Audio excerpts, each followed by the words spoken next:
Hi everybody, a little bit of bonus content for you before we get into the workshop, week in the workshop vlog.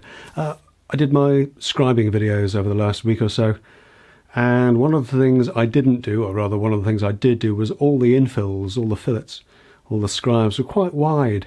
They were the sort of width that you might have had to move, like I did with the wardrobe job, move the carcass, move the cabinets away from the wall so that the doors would open, or to make sure you had enough space to get a scribe in for a seriously out of shape ceiling. What do you do though if you have a typical nightmare scribe like this one?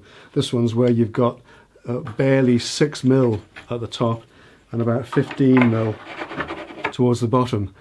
That's far too big to caulk, but if you try doing it through traditional way, you're going to be trying to scribe a skinny little piece like this. That's going to be a bit of a nightmare. The reality is you just do this the other way around, what I do. And if you do this, you will need access to the top edge and the bottom edge of the carcass. And if you don't have access to those, if you can't see those when you've got the scribe, the infill offered up, you need to be able to mark it so that you can see it. So what we do, we just take our infill, we offer it up, we just leave it in place with a little bit of tape.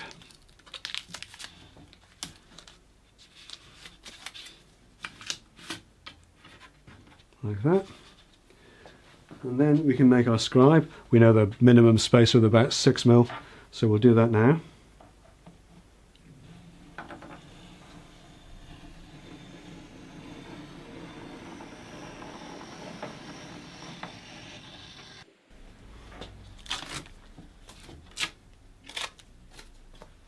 Okay, a familiar shape, and then we can scribe that back just as we did before.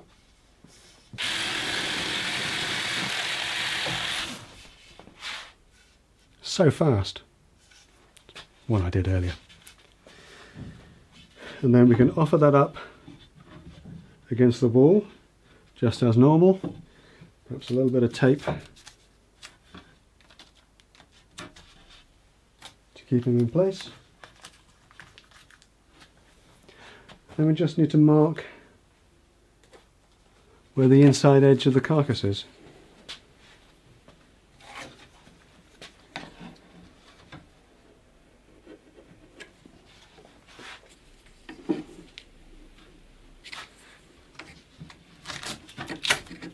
And with those edges marked, I can trim off our scribe with a track saw.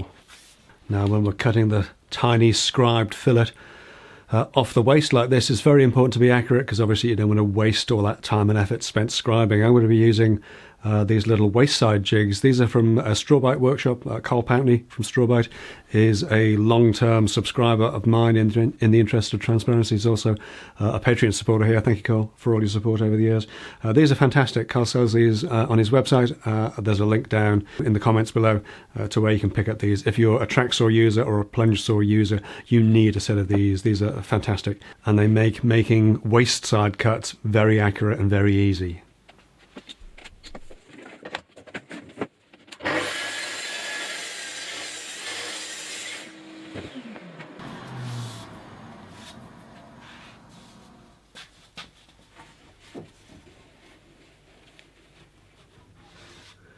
Nice and neat. Yeah, so that's how I make my super skinny nightmare scribes. Just do it the other way around. A little bit of lateral thinking. Lateral thinking? Edward de Bono, is that the guy? Late 70s, maybe early 80s? Can't remember. He was a sort of radical free thinker kind of guy.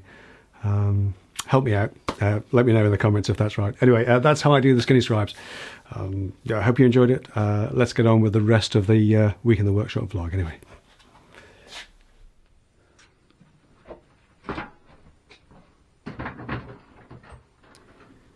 Now, one of the things that came up this week was a silly little job for a client that I've known for a long, long time. Again, he's one of the few people that I still do bits and pieces for. I've known him since back in the handyman days. And he does come up with the most awkward things, to be honest. Exactly the sort of thing that I really have no regrets about walking away from. But I've known him a long time, and I'm happy to help out where I can. But it was one of those things where there's lots of little bits and pieces, a little bit of filling and a little bit of painting and a couple of screws in here and a teensy little bit of woodworky type things. And when you get back, you've got all your gear spread out over so many boxes, and there's old paint pots full of filler, and all that's got to be dealt with. So I just popped a camera up just to show you the extent of the silly little bits and pieces. And while I was doing that, I figured I'd better try and tackle my bench of shame, at least get it knocked into some semblance of order, because it's going to make me feel better. I'm sure it will.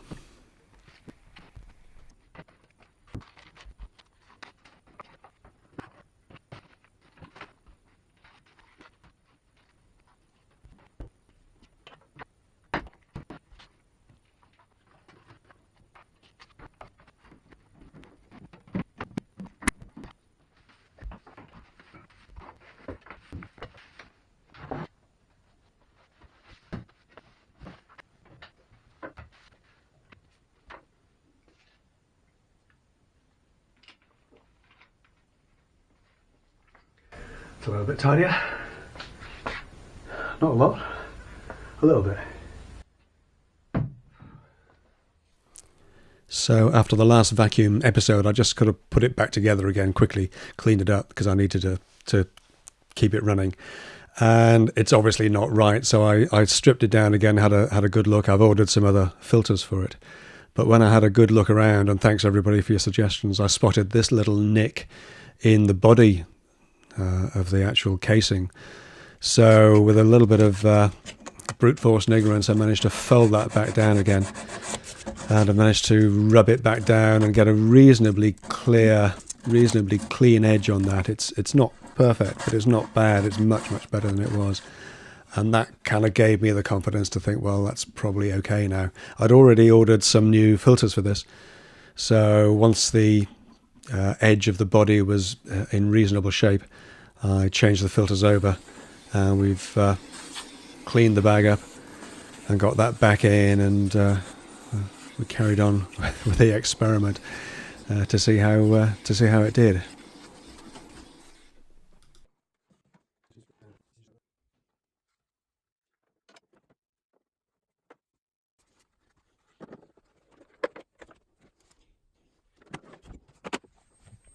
Morning, it's bin day, and so I'd better empty my vacuum, see if our little experiment has worked or not.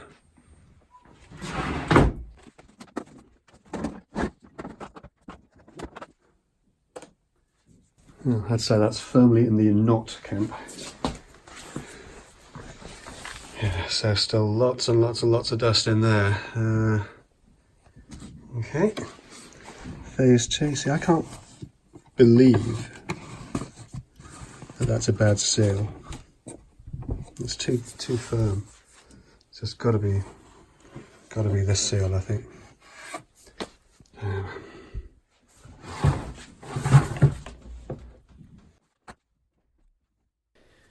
So in an all too familiar fashion, we get this cleaned out again, get the bag emptied and cleaned up, get the filters tapped out. At least we know the filters are brand new and good now. So we get those cleaned up and get those sorted, and then we can just give the vacuum another hoover out. How do you hoover out a vacuum? Well, you use another one, of course. I'm glad I've got that little MIDI, actually. It's my original one, still going strong, thankfully.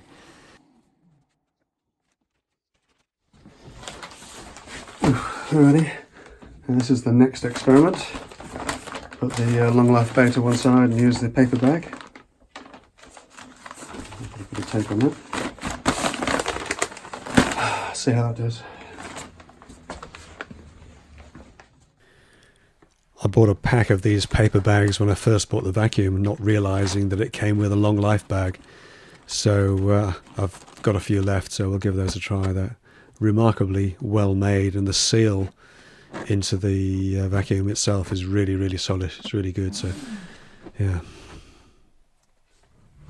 Okay, well, we'll see if that works. I wouldn't do it really. Keep trying things. Yeah, had lots of suggestions. I changed the filters. They seemed fine, to be honest. The only other thing, the thing that bothers me is that I think it might be the seal, and I don't think that's user replaceable. I think that's part of the body.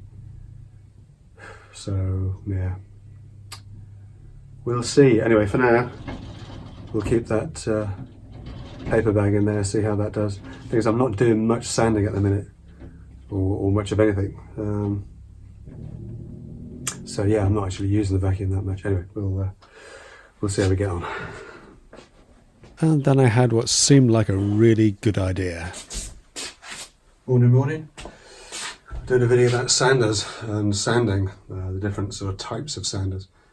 What I want to do is show the different type of scratch pattern, sanding pattern that you get from an orbital sander versus an oscillating sander or a random orbital.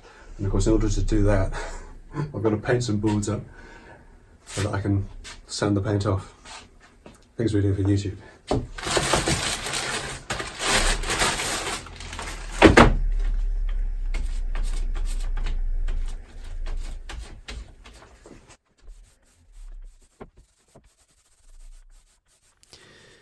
So it seems funny using a roller again, but I've got to say, for a small job like this, it's really not worth breaking out the sprayer. Just the idea of it fills me with dread, to be honest. And this was really quick and easy and extremely contained. Got to admit.